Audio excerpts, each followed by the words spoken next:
Oh, Yeah. were you expecting 2.5 hours? No. Gotcha. Good. Yep. I mean, Duality bites. hello, dearest listeners and perhaps viewers. Welcome to part 2 of my conversation with Isaac Allen Burns, beloved GM of DODOBORN, which you can find once again at dodoborn.com. That's DODOBORN with an E on the end, DODOBORNE.com. And now, without further ado, we return to Duality Bites. I'm always surprised. As much as I'd Yeah. love to think I've done this long enough that I can predict what people will do, it's an honest, earnest surprise I feel every time when they throw things. And I'm like, oh, I was expecting that. I think the long answer of that. So That's kind of my answer to a lot of the more searching questions I've encountered about the system and GMing. It's figure out what kind of GM you are. Like, figure out what your comfort zones are Yeah. and what your anxiety zones are. yes. And Yes. lean on your comfort zones first, and then see what you want to push and explore in your less comfort zones, but don't feel like you have to, like for me, it's with D&D. As a player, I love tactical combat, and I love it when, a DM has maps, because I'm not that, my visual spatial is not that good. Mhm. And thus, I hate finding and making Yeah. maps. Oh my God, you understand me. That is, I would say that is possibly, if someone could accuse me of anything, it is my combat game is the weaker half of it, which is why when there are some combats in Daggerheart where I'll just start off and say like, yeah, so like, Rowan, you look out at this graveyard. What's something you weren't expecting to see? Like, let them build up stuff because then maybe they'll give me interesting ideas. And that's what they need, more environments. I know they're giving us more environments. Yeah. And I way too late discovered Mike Underwood's environment homebrew kit, which I need to Yes. delve more into. My third game at PAX was, and I made very clear to people what they were signing up for. Yes. It's like, it's the first slot of the con. We're just gonna make it all up together. And the second one was, I had a specific premise, and it was like, this is gonna be social and exploration based. It's like, we're gonna solve a mystery. We may or may not have combat at all. Yeah. And the third one was, you're bandits doing an ambush, and the ambush goes wrong, and this is just gonna be combat. And I decided we would collaborate on the combat. Yes. And it's basically like, so it's your ambush. You planned this. You can attack them anywhere along the road that you want. So you tell me where you would want to attack them. Like, do you want a hill? Do you want a river? Do you want trees? And then I used like pencils and candy to make that. And Alexandria RPG Library was like, we have like minis and things to lend if you want to use that. And I was like, no, I want to like send the message that like you can just use stuff with junk around your house. Yes. And then when we were doing it, I was like, I wish I had something other than a pencil to represent this stream. Actually, like, this is a little. Yeah. I should have planned this part. This is what I had. Listen, bottle caps, people, bottle caps. I did one Adventure League game way back when, and this guy brought out a bunch of different bottle caps, and I was like, that's genius. Yeah. Highly recommend. No, yeah. Doing it. I got junk. I got little clothespins for hope tokens. Oh, I love that. Even though I have the tokens that come with the set and brought them with me. But I was like, I want something fun. Make it different. Make it different. Yeah. Get people's creative. If they see creative things, they'll be more creative. And actually on that front, with the blanking, that's why whenever I run games with like cons or like one shots, one thing I've started telling people is, hey, and this is a very collaborative game. So there are a lot of times I want to throw to you to describe a detail of an NPC or something about the setting, or even what terrible thing you see coming over the horizon. If you blank or you feel like you had really nothing, just say pass, and I'll come up with something real quick and move it on. And that has come up a few times because sometimes I think of something that's like, oh, I could see like 5 different things this person could say. What Yeah. what do you see at the well that makes you feel scared? And they're like, what about a well is scary? I don't know. There's a pail and it's, I don't know. And then Yeah. you could just say, oh, well, yeah, you see a hand crawling up out of the well or something. And like, he just move it on. And that sometimes helps as long as people know that they have the option of like, if I don't have anything good, I tell them first thought, best thought, don't say pass if you think you have a bad idea, because the table will be the one to determine that. But just gives people like an out, because improv is hard. Improv is hard. I feel like I can always tell when people have done a lot of improv. And yeah, it's a skill. It's a skill that has to get refined. But even sometimes, like, someone will say something to me and I'll be like, okay, so we're going to take a 5-minute break. Yes. Like I distinctly remember, not to give spoilers on the podcast, but the people were in a manor, and in my mind, very etiquette based, very Jane Austen, very double entendre. And there's a moment where one of the characters just kind of throws a bomb at these two people. I know the moment you're talking about. I was like, okay, well, the branching paths of, I was not expecting this. I would just take 5. I would just take 5 and I'll come up with something, and give me a quick second. I have no clue. So sometimes that even happens to me, but having taken 5 or just giving them an out really helps. So if you at home at a table and are worried about like, oh, well, if I throw to my players and I don't know, then just communicate and click out, you know? Yeah. I've definitely done that. There's and Carmela, I was a little sad because Carmela does all our editing. I referenced that, but I, oh, for sure. And I kind of want to talk to you about editing too. Right? I love to talk about editing. So much we haven't gotten to yet. But yeah, she edited out this part where in one of our, in like the latter third, I came up with this really good way to screw over my players. A GM dream. Yeah, like you know, and it was solvable and temporary, but you know, he nicked himself with this magic knife, and then between sessions I came up with what the consequences of that would be, and like gradually rolled out that because it was a knife given to him to erase a very important magic word, now he couldn't use his codex spells.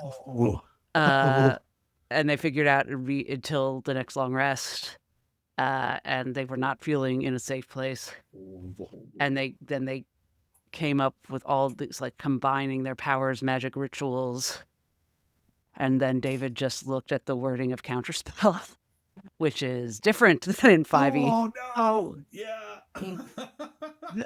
Which I had not realized. Oh, yeah. It's not just spells; it's also remove curse, basically. Oh, dispel magic. And I had, like an idiot, messaged David the night before, because again, he's the newest player, and I was like, so, because I knew that Lemma would be nerfed, and they were separated from Evelyn, their wizard. I was like, you might just want to take a close look at your sheet tonight, because the other spellcasters might be experiencing the consequences of their actions. Is there anything more foreboding, Red? Hey, knock. He said, my God, you are getting adversarial. Because we always joke about how I'm an adversarial GM. Hey, just a heads up, check your sheet tonight. Just check so you know. And the bastard did. He checked his sheet. I didn't check his sheet. And like I set and I just like have this. I just talk through my crash out in the episode. You could hear. I was like, oh my God, like, God damn it, you guys. I guess this should just work, but it's like a goddess did this. I'm gonna set a DC. How high should it be? Okay, 30. 20, 30. Okay, 25. And okay, yes, you can add all those things. That makes sense. And then they create. You can do this together, and they pass. It's like I set the lower DC, but they would have beaten the higher DC. Yep. And like the part that Carmela cut was like, You motherfuckers. I need a break. We need to take.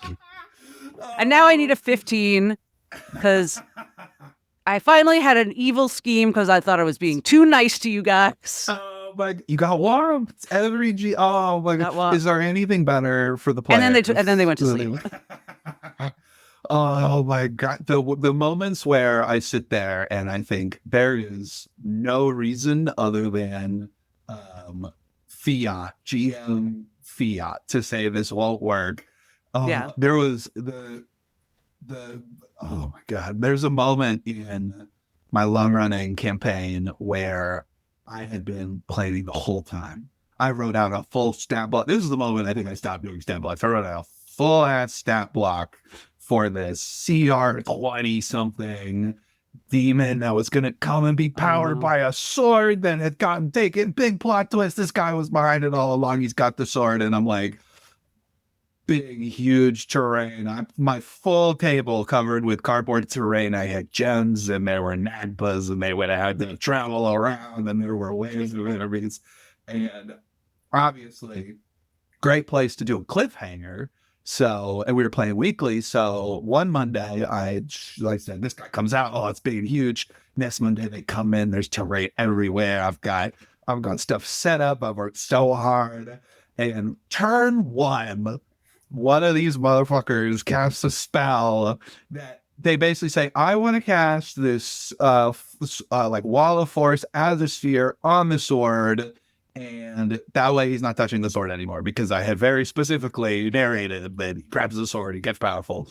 In my mind, I'm like, okay, well, good for them. Dexterity was the bad one to target, was the good one for them to target. And I'm like, I mean, there's no reason that I could say that this won't work if he fails it. And so obviously he rolls like a 2. I'm like, okay. And I just watched. My privilege was like, okay. I gave myself, I said, okay, he'll be strong for 3 turns. And I did as much damage as I could in those 3 turns. And then they withstood it. And then that was it.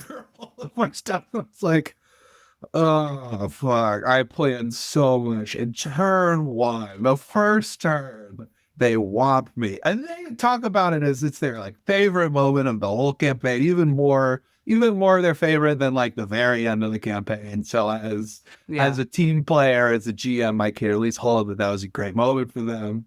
But man, I could have cut down the working time on that so much. But they'll remember it forever. It's a great moment for them, but boy, oh boy, does it hurt in the moment. And of course, when we do that to them, we're the bad guy. We're bad. Yeah. We're adversarial. Oh. Yeah, we're not allowed to think of things. Exactly. We're not allowed to, why can't we eat? Why can't we have fun? Yeah. Not allowed. Not allowed. I've definitely have pulled fast ones on them before though. So it was meant to be. But yeah. Good times. Oh man. No, but so is this your first podcast? Is Dodoborn your first podcast? Yes. This is my first time being on microphone, doing any kind of GOing on mic on podcast at all. Really, the one to thank is Joe for starting it, which he had a lot of. He comes from like film, where he, has done a couple of things for cameras and like being director and producer. And he had been like, we had done Sandalwood in Daggerheart, and then we had played a little mini campaign continuing that on, because I saw the maps in the back of the book and one had a floating city, and I'm a sucker for a floating city. So we did like a six session thing with the 4 of us. And about like at the 4th session, he was like, we should start a podcast. And in my mind, I was like, okay, well, hold your horses. Put me on a podcast, that's going to be so much work for me. I can't, that's going to be crazy.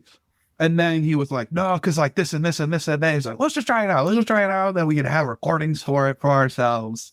And then we did it on mic, and I heard it back, and I was like, actually, this is a lot of fun. Actually, I love this.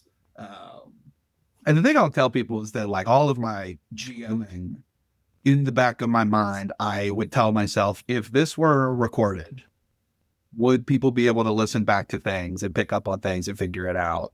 And I had always GM'd narratively with that in mind. Of like, I'm going to foreshadow things. I'm going to put things in there. And you learn that players aren't paying attention to the little details because those details are important, but they don't. But having on recording has been really great just because like, then I know when I see something in there, Joe will be editing it and like send me a message that says, what the fuck, man? What is this? But yeah, this is the first time I think any of us have really done podcasts. So it's been quite a learning curve. If I knew how hard it was to do when I chosen to do it, I don't know. But now I'm hooked. So yeah. But yeah. Just thinking. Oh, no worries. You got podcasts about our kids. The podcast, right? It has been a great way to be creative because I think the reason I got into GMing so much is because it was a way to be creative. It was a way to perform because I admittedly did not grow up in theater. I was a band kid. Nice. And I did. Oh, I see the guitar. Yeah, I was a percussionist. I was on the drum line, and I did that through middle school and first half of high school. And at the time, my mom was a choir director at church, so I would be singing too. So like performing had been something I'd been doing forever. And you get to college, and I still play. I'd play bass a little bit in places. And that would be my creative outlet. And then, for a couple of years, I didn't really have anything until I started GMing. And then it was like, this is the way I perform, which I just want to caveat something real fast. I just want to caveat real fast is that, I wouldn't tell an average person that GMing is a performance because you want them to have fun. You don't want to think of it as a performance. Yeah. You want to have fun, just go have fun. But my brain is a little busted and I love performing. I love public speaking.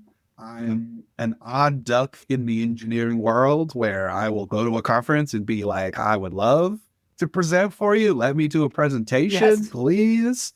Because I am ultimately a jester strapped to a blue button up and khaki pants. And thinking of it like a performance is like exciting for me, but I won't say that that's a good way to look at GMing just for most people. I don't want people taking away like, oh, I should perform because that's not for everybody. But GMing really is like performing for me. So it's just everyone needs a creative outlet. And this really, having to record it and like edit and make music has really, I don't know. It's like, it's exciting. It's hard work. It's like a second job, but it really is fun. No, and I've said, I think I have a video somewhere. One of my videos, I think I say this, that I do think Daggerheart is particularly suited to GMs who are, activated by that in the moment kind of performance. Yes. And we don't mean like doing voices. We don't mean like acting, but who have that kind like. Yeah, I also love being like, I feel I'm a decent MC, for an event. Like I can get on the mic and talk to the crowd extemporaneously. Like it's different than being a stand-up comic. Yeah. But I can run a meeting and energetically, and that feels very natural to me. And I think if you don't have to do this to run Daggerheart, because you can run Daggerheart the way you ran D&D, you can, and vice versa. But I think it particularly supports, and I've definitely said this in videos because I think environments is one of the main reasons. Yes.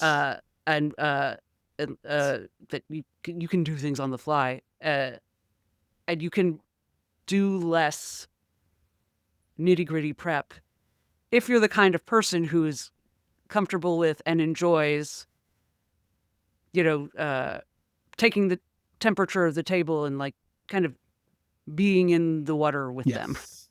I'm constantly using a lifeguard thing. It's like, I feel like being the GM is you're the lifeguard on duty while you're swimming. That's an interesting way to think about it. I'd never actually thought of that metaphor, but yeah, I like that.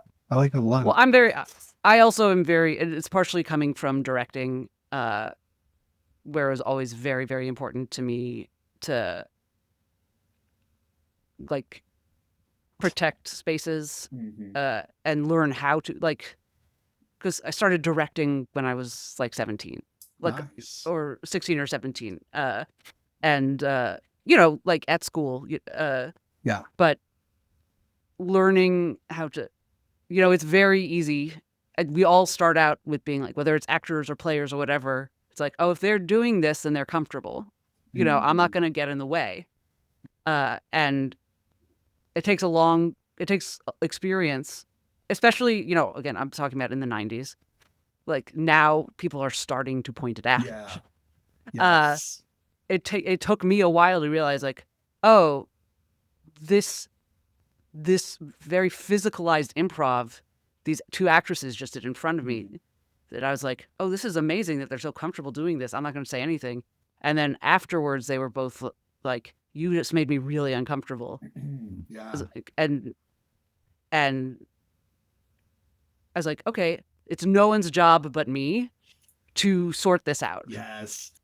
There were a couple times in like,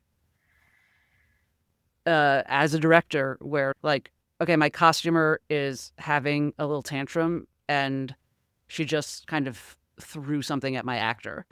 And, you know, not a hard object, Right, but like still. she threw a costume piece towards there's no risk of injury, but it was not okay. Yes. Like there's no one's job here but me. I need to step in and just make clear that is not okay. Yeah, a valuable skill. It's not his fault. A valuable skill to have as a GM because and it's hard. Yes. And I don't know if this is the conflict episode, but I remember Spouse David was running a campaign a little while ago, and his sister joined us. And she's wonderful, and she's an improv comic, and I think we were like her second campaign ever. And she asked us something about handling conflict amongst players. What I said was, the main thing to know is everyone hates conflict. Yes. Anyone who says they're good at handling conflict is lying to you, or more likely to themselves. Yeah. Like everyone's bad at it. I'm bad at it. You're bad at it. The nicest people are bad at it. And like, the first step is accepting that it sucks and that you will want to avoid it. Even if you tell like anyone who's like, at this table, we're grown-ups and we handle conflict head on. No, you don't. You're gonna we're gonna try. Yeah. No, but it's hard. It's tough. You are going to want to avoid it, and you're just gonna have to stop and experience that feeling for a second, and then think, okay, whose job is it to deal with this?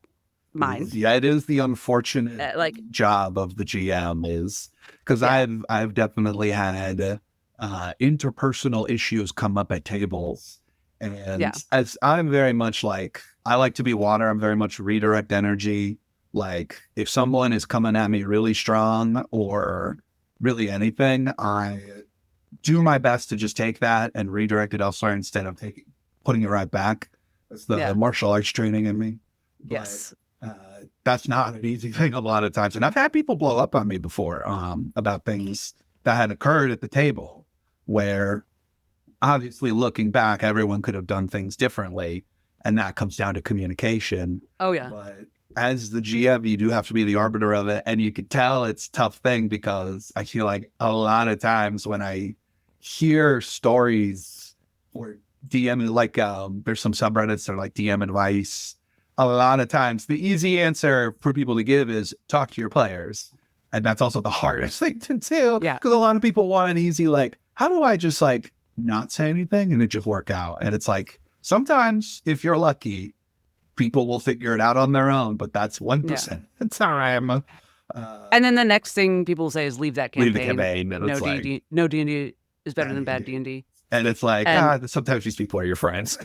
Which has been interesting with, I'm trying to be careful about with my campaign, which is, I was saying with Rowan that I feel like yours and mine are kind of the duality dice of AP podcasts. Duality. That like, you're kind of the hope die and we're the fear die.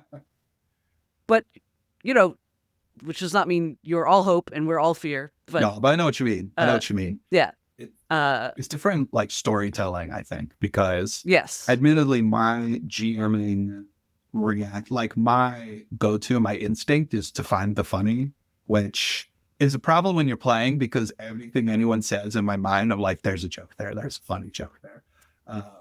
And we have people, Carmel's been dubbed a mirth shark. Like, if she doesn't, because she'll sink if she doesn't make the joke. We have to edit stuff out sometimes. I have jittering in my seat because I want to say it so bad. No, it's very real. In SGM, what's great is that I get to talk the most, and I can make those jokes. But yeah, and people who play with me realize this is that I believe in comedic capital, where more times you make a joke, you build up comedic capital that you can spend in a lot of ways, and the best example of this is Adventure Zone. Way back when, I watched through. I know through Balance, but not. So you'll Past. know what I'm talking about because I also watched Balance and stuff. But Davenport. Oh, Davenport. This character who they introduced, and somehow the joke was he only says his name. Davenport. He's like a Pokemon. Oh, isn't this funny? This little guy, like, he does cartwheels and says, I'm Davenport. And then, like, you know, they keep making the joke. It goes and goes and goes and goes. And then at the end, we find out that the reason that he says Davenport, and not to spoil a nearly 10-year-old AP, is that a MacGuffin, he was basically part of a mission. And that mission was his whole life. And a MacGuffin erased everyone's memory of the mission. And because this individual's whole life was around this mission, he forgot everything except how to say Davenport. Isn't that horrifically tragic? And doesn't that hit a lot harder because the amount of times we've had with this, like, Davenport. So it's like when you keep making certain things true, or it keeps escalating as it does, it gives you opportunities not even just to subvert the comedy for a dramatic impact, but it also makes those moments when the drama occurs hit a little harder, right? Like, and that's not just like a character having a tragic backstory, even though they're very lighthearted, but it's also even tone. It comes in with different things going on behind the scenes. So what that means, it's very much like a Shakespearean comedy or a Shakespearean tragedy almost, where it starts up here and then ends here, or at least that's what my high school understanding of Shakespeare is for comedies. But which is very much like why a lot of people, when they listen, they call it wholesome, which I never would have thought myself to be wholesome, specifically considering some of the places that my humor will go, a la that turnip. But yeah, I think it really does come across a little more wholesome, more hopeful, but yeah, that is to say, I know exactly what you mean. What you mean. Yeah, the wholesome definitely comes from the focus on friendship, and especially in season 1, the Crank and Pistachio being so friendly. Well, and I think even Cappy in season 1, like all 3 of your players are amazing, and they make strong character choices that are, and they are impervious at first, like even, and their outlooks are impervious, and generally positive. You know, Cappy is good things are going to happen for him. You know, and he's not much is going to change that outlook, and they're best friends club. You know, and Pistachio's anxious but optimistic. Strong intern energy. Which is what they'll say is their inspiration for Pistachio is very much like intern, which is really fun. So is it 1.5 that you use? Yeah, we started 1.5, and then we did season 2 once the full release came out. And not a lot really changed to 1.5. Honestly, the only thing that changed for how I was interacting with it was action tracker and the armor score thing. That's what I was gonna ask. So yeah, dearest listeners, we both our shows recorded our season 1s using 1.5 and season 2 in the release rules. We're currently recording season 2. We're about 3 sessions in. Nice. So you won't hear it for, well, I don't know when you're going to hear this, but and Dodoborn season 2 is like 2 episodes from the finale, I think. Yeah, we're pretty close. As we record this. Indeed. That's my experience as well, is that the game does not feel very different, except for when we recorded season 1, they'd already announced that they were getting rid of the action tracker. Mm-hmm. And I had disliked the action tracker personally. Yeah. I thought it was very hat on a hat. Hat on a hat. Yes. You found one of my favorite phrases. Yes. I really like that, like kids on bikes, like kids with bikes, kids on bikes, whatever. You know, I wanted the concept of combat not feeling like you're shifting into a different game, a different form of play. And so we're doing we took the Reddit advice of double the fear costs for adversaries. Yeah. Because the adversaries hadn't been updated for whatever was going to be in the release. Yeah. So if you weren't using action trackers, just spend more fear. Yep, honestly. And don't say action tracker, because man, oh man, yeah, it's what dates us. It's what dates the podcast. Yeah, there are one or two. There's one spell that's really different. I couldn't even tell you which it is. I wouldn't even telepathy. Know. Oh, interesting. Because Evelyn uses telepathy so much in season 1, and the rules were scant and ambiguous, and we took maybe an overly literal interpretation. We just made a call and went with it. And that's what you gotta do. And that call was that it lasts literally until you cast it again. Nice. Which is, I believe, what it says. So she just constantly was in telepathic communication with Lemma. That's incredible. Until, and when she wanted to stop being so, she had to be in telepathic communication with someone else. Like, she could never not have a telepathic bond, basically. And it cost no hope. And it was just free. Just a free hog. I love free. Now it costs a hope and ends like at the end of the scene or whatever, and lasts a reasonable amount of time. Yes. And you have to see someone to open it on them. So there's no more long distance, long-term telepathy. Yep. It's like, that's she did that so much. Yeah. Oh my goodness. A fun thing for them to have, though. Fun thing for them to have. But yeah, maybe let's make that cost something. We're just a little resource. It's a resource game. Yeah.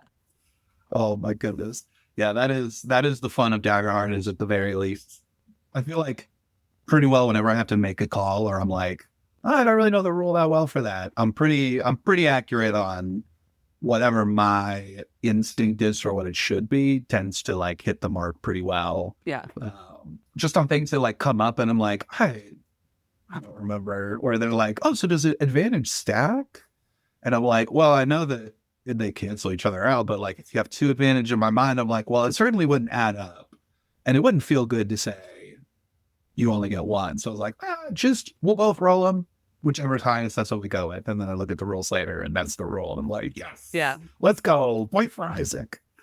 No, I definitely thought advantage just stacked indefinitely. Yeah, those are good rolls. I also thought for some reason, and I know I saw someone else on Reddit had, and I talked to someone who played at my table at PAX. Yeah. And she said she talked to other people who thought this, that GMs can't crit. And that is not the case. And they absolutely can. And I think like Mercer must have said that during a one shot or something, like some video, because there was a period where I was like looking at all videos for any, like especially when I was desperately trying to figure out if reaction rolls generated hope and fear or not. Yeah. Because before there were conflicting messages on that before the release, and I feel like one person must have said that once on the internet, and I thought that some of us thought GMs can't crit and didn't see the word and didn't fine tune read the That's interesting. GMs not critting. Whoops. Oh my gosh. Yeah. Yeah, because I remember there was like in between 1.5 and the final release, there was like that either like Christmas one shot they did or like, and they kind of did some of those rules there. So I know some people, there were like screenshots of the book and like people were really, and I think there are some playtest rules that I think at first I had remembered. And then once the book came out, it's maybe the first book I've actually read most of the way through instead of just getting it and then being like, when I need a rule, I'll just find it myself. Yeah. But yeah, I'm glad GMs can crit because I have crit before and it feels good. So I think I can understand with the asymmetric rolling between GMs and players. I think I could understand that, but I want to crit on my players. So, and I want to roll brutal criticals because I love brutal criticals. Well, it's been fun. This has been a good time. Yeah. Oh my goodness. I don't know if we talked about everything that we thought we would talk about, but I know we definitely talked about a lot. I mean, I think my pitch was, let's talk about the fact that we ran this podcast in both versions. Yeah. And then it was kind of like, yeah, we did that. It didn't change much. We talked about conflict resolution. We talked about GMA. We talked about all kinds of things. The stuff that was more interesting. There you go. Oh my goodness. One spell change for us. One spell change. Yep.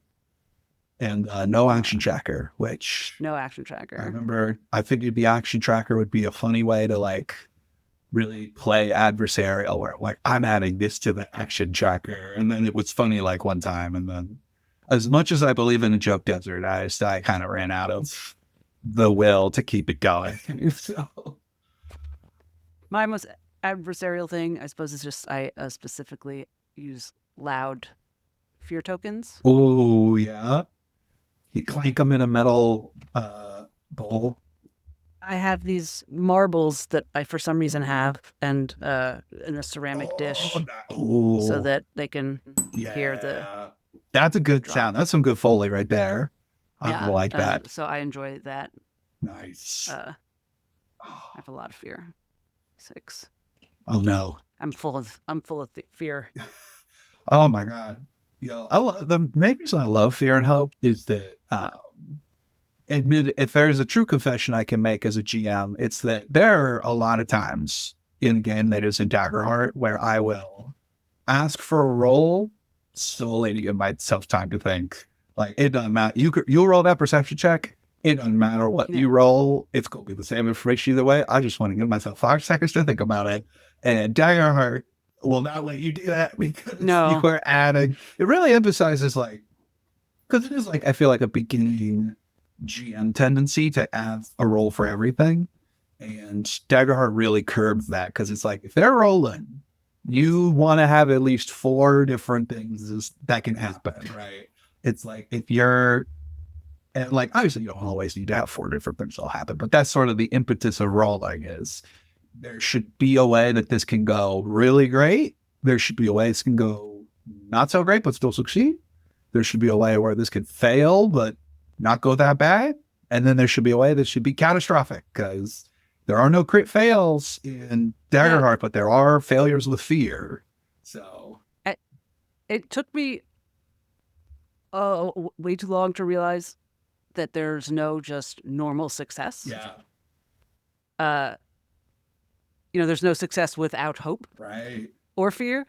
And so do you treat a success with hope as normal or extra? Like, I tend to like, what I've noticed myself doing is rolls will typically have a 2-pronged thing where the success or failure is dictating the result of the action they specified. And then hope or fear adds to the story in some different way. So like if they're going to roll, I'm trying to think of a great example because, so like, I think the one I always go to when it comes to justifying rolls is picking a lock, right? if you have all the time in the world and you've got a little set of lockpicks and you're a thief, I'm not going to make you roll to open up a thing because what happens if you fail? If you fail the roll, oh, well, can I try again? Yeah, I guess roll again, roll until you succeed, basically, or roll a natural one, I guess. But at least in Daggerheart, if there is something else that can happen, then we roll. And hope or fear can basically be like, from just this example, in what I'm coming up with now is success or failure will dictate whether we unlock the door, and hope or fear will dictate some other context in the scene.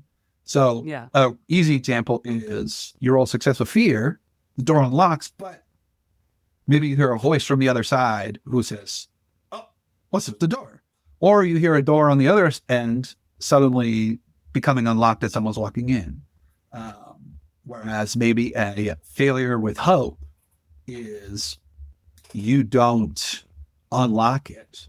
You don't unlock the door. The door is still closed. Yeah. But maybe on the other side of the door, you hear some light snoring that tells you that, oh, maybe I don't have any threats on that side. Or maybe or maybe it's like a failure with hope is you don't open the door, but you look and there's a window that you could maybe crawl into, or there's some other way to succeed. Yeah. Because my big thing for retrying rolls is always you have to add something different to it. And like failure with fear, okay, great. You not only do you not unlock the door, but someone heard you, or someone's coming in. And a success with hope is you unlock the door, you look inside. Oh, there's a handful of gold on the table or something. So it's just like let the number dictate the success or failure of the action, and let the hope and fear add context in a certain way, which I feel like whenever I'm GMing, I try very hard to say, okay, because you succeeded, this happened, and because that was fear, the heel of your shoe comes off, and now or I think my favorite example was there's a chase, and they succeeded with fear, and so they capture him.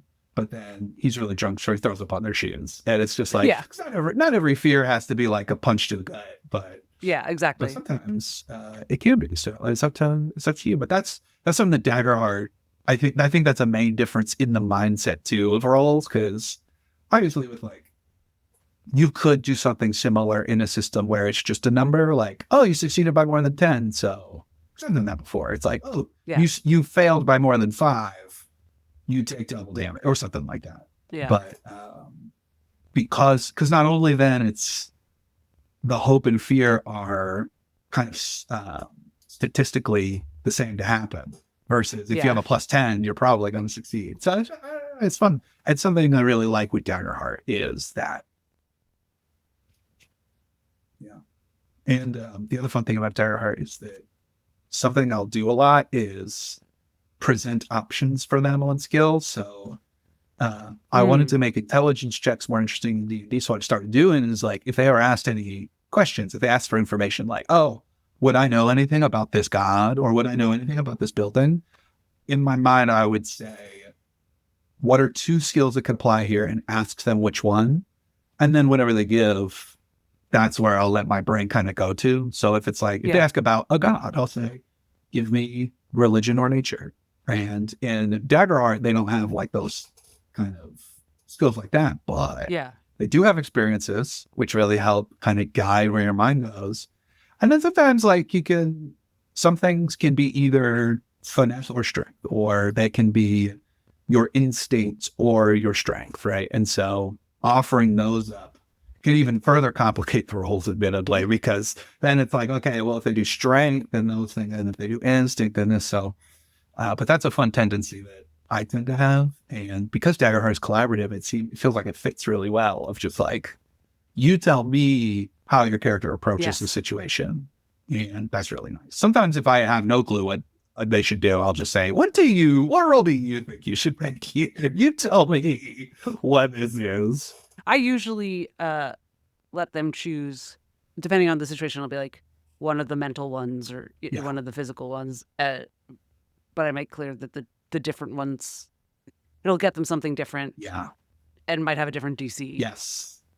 Yes, and that's really fun too because you put a little more in their hands. Yeah. Because it's always like sometimes people will give you a thing where it's like I have no clue why this wouldn't work. There's nothing I can say and why this wouldn't work. So sometimes you have a roll in the DC, it's 5, and it's just like, please fail this miserably, and then something ridiculous will happen. Yeah. And that's also a fun way to like honor those things. But a lot of times, like sometimes I'm befuddled and I'll just be like, you tell me. Something I had to do before is like, if someone makes an NPC and they try and roll against that NPC, I'll even say like, what do you think the DC should be for this? Like, what do you think that on a normal day, what's the DC for what you're trying to do? And they can obviously say like, oh, 5. And then it's like, okay, sure. But that's why players you trust when you know that you could throw it to them and they won't just auto win something. So setting DCs is still a little anxious for me. The math is hard now. The math is so hard because it's like sometimes I think I set them too high. Yeah. Oh, the season finale of season 1, I went deep in the math. I was like, okay, the first moment, the expected value of 2d12 is 13. So if they have nothing to add, then it's 13. That means if I set it to 15, then it'll be this percentage likely, blah, blah, blah, blah, blah, blah. I want to make it so they fail more than they succeed. And then they rolled, I don't think they rolled lower than a 20 the whole time. It's like, why did I bother you? Why did I bother you? That's the thing. Yeah, I feel like I set them too high, but they're so good at being like, well, I'll add this. Like, I have prayer dice. I have rally. Yes. You know? Yes. It's an art sometimes. It's an art. Yeah. Oh, my goodness. Good times, yeah. They only fail on the ones where I really wanted to give them some information. It's like, oh, well, real. You don't... they'll create any you time don't of the notice day. anything in particular, I guess. Isn't that great when you're like, awesome. So like, all they'll need to do is just do a quick NC check. And like, if they beat it by like maybe 5, then I'll give them even more information. And they roll a 4 and you're like, don't worry about that. We'll find that. I'll put that elsewhere. That's so real. You put a gimme up there. Yeah. Oh my goodness. Good times. I could talk about GMing all day. I should let us go because it's probably been a while. I don't know if this we've been recording for 2 hours. Just this take. I should probably get some coffee and but yeah, it's just been fun. I could talk about GMing for literal. Yeah, maybe we should just have a regular GM corner here. Regular GM We're corner. going to answer all of your GM questions. Yeah. Oh my god. Yeah, this has been a lot of fun. Yeah, this has been a lot of fun. This has been so much fun. It's been a joy to talk to Asteria. Oh my goodness. Were you expecting 2.5 hours? No. Gotcha. Good. Yep. I mean, I wasn't not expecting. I was expecting at least an hour. Yeah. That's good. I thought we'd get tired. I thought we'd get tired before then. Before this. Listen, we're caffeinated. It's the morning, like peak productivity hours. I'm telling you. Yeah. Meanwhile, you can tune into Dodoborn right as Season 2 reaches its climax by going to www.dodoborn.com. And remember, that's Dodoborn with an E on the end. You can also find the Dodos on Blue Sky at dodoborn.com, on YouTube at DodobornPod, and at all of the usual podcast places. And in your own heart, whenever you are brave. Thank you for listening to Duality Bites, a production of Hagdeal Gaming. If you like what we're doing here, come say hi on Blue Sky or TikTok at Hagdeal Gaming. Leave us a review. We'd love to know what you think. And remember, as a wise person once said, we're the bad guy. We're assholes. Yeah. We're adversarial. Oh.